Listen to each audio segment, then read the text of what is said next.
अस्सलाम वालेकुम everyone, I hope you all are fine and blessed by the grace of almighty Allah. तो आज की इस वीडियो में हम एलसीएम एंड एचसीएफ दोनों एक साथ फाइंड आउट करना सीखेंगे 50, 60, 75 एंड 90 का बाय प्राइम फैक्टराइजेशन मेथड।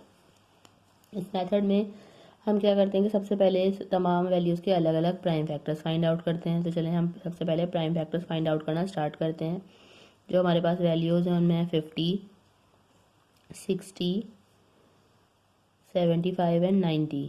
जब भी हम किसी वैल्यू के प्राइम फैक्टर्स फाइंड आउट करते हैं तो उसे हमें प्राइम नंबर से ही डिवाइड करना होता है। अब मैं आपको बता दूं कि प्राइम नंबर्स कौन से नंबर्स होते हैं। वो नंबर जो सिर्फ और सिर्फ दो ही टेबल्स में आते हैं वो प्राइम नंबर्स कहलाते हैं, जैसे कि 2, 3, 5, 7 और ये इसी तरह कंटिन्यू रहते हैं। ये तमाम जो नंबर्स हैं सिर्फ और सिर्फ अपने और 1 के टेबल में आते हैं, इसके अलावा किसी तीसरे टेबल में नहीं आते। तो जब भी हम किसी वैल्यू के प्राइम फैक्टर्स फाइंड आउट करते हैं तो हम इन प्राइम नंबर्स में से जैसे स्मॉलेस्ट प्राइम नंबर से वो वैल्यू डिवाइड होती है उसे हमें डिवाइड करते हैं और कम्प्लीटली डिवाइड करना होता है जब तक कि हमारे पास 1 ना आ जाए। तो यहाँ हमारे पास सबसे स्मॉलेस्ट प्राइम नंबर 2 है और 2 का डिविजिबिलिटी रूल है कि अगर किसी वैल्यू के लास्ट में 0 या फिर इवन नंबर हो तो वैल्यू 2 से कम्प्लीटली डिवाइड हो सकती है। यहाँ हमें 3 वैल्यूज 2 से डिवाइड होती हुई नजर आ रही है तो उसे 2 से डिवाइड करना स्टार्ट करेंगे। 2 के टेबल में लेकिन 5 नहीं आता, तो छोटा नंबर 4 आता है 2 पे। 1 हमारे पास रिमाइंडर है, ये चला गया 0 के पास, ये बन गया 10। 2 के टेबल में 10 बिल्कुल आता है 5 पे, ये बन चुका है 25। लास्ट में ऑड नंबर है यानी कि अभी वैल्यू 2 से डिवाइड नहीं हो सकती। 2 के बाद नेक्स्ट प्राइम नंबर 3 है और 3 का डिविजिबिलिटी रूल है कि एक वैल्यू में जितने डिजिट्स हैं उनको अगर हम प्लस करें, जैसे अगर हम 2 + 5 करेंगे 7 बनेगा। 7 3 का मल्टीपल नहीं है यानी कि ये वैल्यू 3 से डिवाइड नहीं हो सकती। 3 के बाद नेक्स्ट प्राइम नंबर 5 है और 5 से ही बिल्कुल डिवाइड होगी क्योंकि 5 का डिविजिबिलिटी रूल है कि अगर किसी वैल्यू के लास्ट में 5 या फिर 0 आए तो वैल्यू 5 से कम्प्लीटली डिवाइड हो सकती है। 5 के टेबल में 25 आता है 5 पे और यहाँ 5 को हमें 5 से ही डिवाइड करना है क्योंकि 5 जो है प्राइम नंबर है। 60 को भी हम 2 से डिवाइड करना स्टार्ट करेंगे। 2 के टेबल में 6 आता है 3 पे एंड 2 टाइम्स 0 इज 0। 2 के टेबल में 3 नहीं आता, छोटा नंबर 2 आता है 1 पे। 1 हमारे पास रिमाइंडर है, वो चला गया 0 के पास और बन गया 10। 2 के टेबल में 10 बिल्कुल आता है 5 पे, ये बन चुका है 15। अब ये 2 से डिवाइड नहीं हो सकता। 2 के बाद जो नेक्स्ट प्राइम नंबर है वो है 3 और ये 3 से बिल्कुल डिवाइड होगा क्योंकि 3 के टेबल में 15 आता है 5 पे। 5 खुद एक प्राइम नंबर है, 5 को हमें 5 से ही डिवाइड करना है क्योंकि 5 के टेबल में 5 आता है 1 पे। यहाँ हमारे पास है 75, लास्ट में और नंबर है, ये वैल्यू 2 से तो डिवाइड नहीं हो सकती। 2 के बाद जो नेक्स्ट प्राइम नंबर है वो है 3। 3 का मैं डिविजिबिलिटी रूल आपको बता चुकी हूँ। 7 + 5 करेंगे तो वो बन जाएगा 12। 12 3 का मल्टीपल है यानी कि ये वैल्यू 3 से कम्प्लीटली डिवाइड हो सकती है। लेकिन 3 के टेबल में 7 नहीं आता, उससे छोटा नंबर 6 आता है 2 पे। जो 1 हमारे पास रिमाइंडर है वो चला गया 5 के पास और ये बन गया 15। 3 के टेबल में 15 बिल्कुल आता है 5 पे।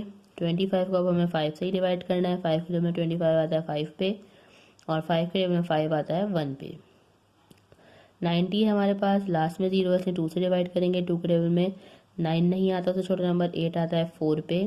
1 हमारे पास रिमाइंडर है वो चला गया 0 के पास बन गया 10। 2 के टेबल में 10 बिल्कुल आता है 5 पे। 45 अगर हम इनको प्लस करते हैं तो वो बन जाएगा 9। 9 3 का मल्टीपल है यानी कि वैल्यू अब 3 से डिवाइड होगी।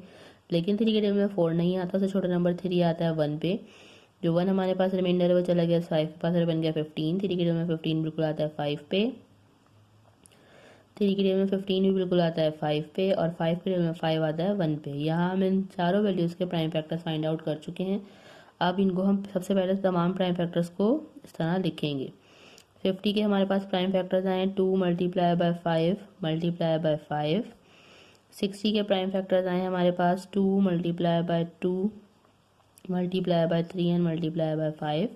75 के प्राइम फैक्टर्स आए हैं हमारे पास 3 × 5 एंड × 5। 90 के प्राइम फैक्टर्स आए हैं हमारे पास 2 × 3 × 3 एंड × 5। अब ढूंढना है हमें इसमें से कॉमन फैक्टर्स। सबसे पहले हम HCF फाइंड आउट करें। HCF के लिए ज़रूरी है कि ऐसे फैक्टर्स हमें चाहिए जो इन चारों में मौजूद हो, तभी उसका हम पेयर बनाएंगे। देखिए 2 यहाँ है, यहाँ है, यहाँ कहीं 2 नहीं है, यहाँ है, लेकिन 2 का पेयर नहीं बना सकते क्योंकि चारों में मौजूद नहीं है। जब HCF फाइंड आउट करेंगे तो ज़रूरी है कि हमारी जो प्राइम फैक्टर्स हैं वो चारों में मौजूद हो, तभी हम उसका पेयर बना सकते हैं। उसके बाद हम 5 को चेक करते हैं। 5 यहाँ है, यहाँ है, यहाँ है और यहाँ पे भी है, तो हम 5 का पेयर बना सकते हैं। ये 5 का पेयर बना एक, ठीक है, ये पेयर बन के बाहर आ गया और इसे हमने एक बार लिख लिया। उसके अलावा हमें और कोई ऐसा नज़र नहीं आ रहा प्राइम फैक्टर जो कि चारों में मौजूद हो। 3 देखें यहाँ है लेकिन यहाँ कहीं 3 नहीं है, यहाँ पे भी है, यहाँ पे भी है, लेकिन यहाँ 3 नहीं है, इसलिए 3 का भी पेयर नहीं बन सकता। इट मीन्स कि हमारा हाईएस्ट कॉमन फैक्टर भी ये 5 ही है। अब हम फाइंड आउट करेंगे इसका एलसीएम। एलसीएम के लिए हम क्या करेंगे, सबसे पहले एचसीएफ का आंसर लिखेंगे जो कि हमारे पास आया है 5। उसके बाद हमने क्या करना है, अब हमने इनकी पेयरिंग करनी है दोबारा से। अब पेयरिंग किस तरह करनी है, अब हम एलसीएम फाइंड आउट कर रहे हैं, इसलिए हम 2 में भी पेयरिंग कर सकते हैं और 3 में भी पेयरिंग कर सकते हैं। अब देखिए 2 यहाँ है और यहाँ पे भी है, 2 का पेयर बन गया, ये पेयर बन के बाहर आ गया, ऐसे हमने एक बार लिख लिया। ठीक है, उसके बाद हम और किसका पेयर बना सकते हैं, देखिए 3 एक यहाँ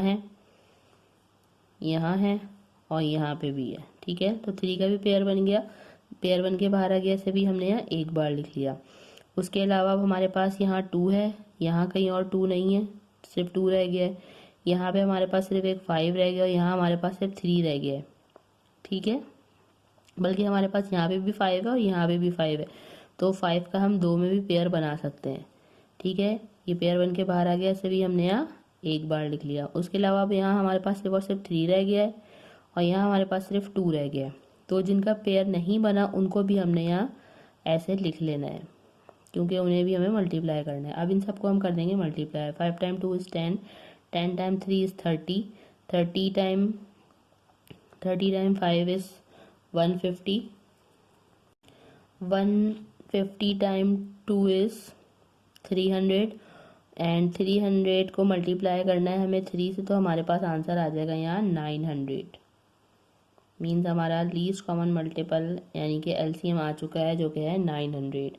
आई होप कि वीडियो आपको अच्छे से समझ आई है। अगर ये वीडियो आपको पसंद आई है तो इसे लाइक और शेयर जरूर करें, मेरे चैनल को भी सब्सक्राइब करें। इंशाल्लाह बहुत जल्द मिलती हूँ आप सभी नेक्स्ट वीडियो में। अपना बहुत ख्याल रखिएगा। अल्लाह हाफिज़।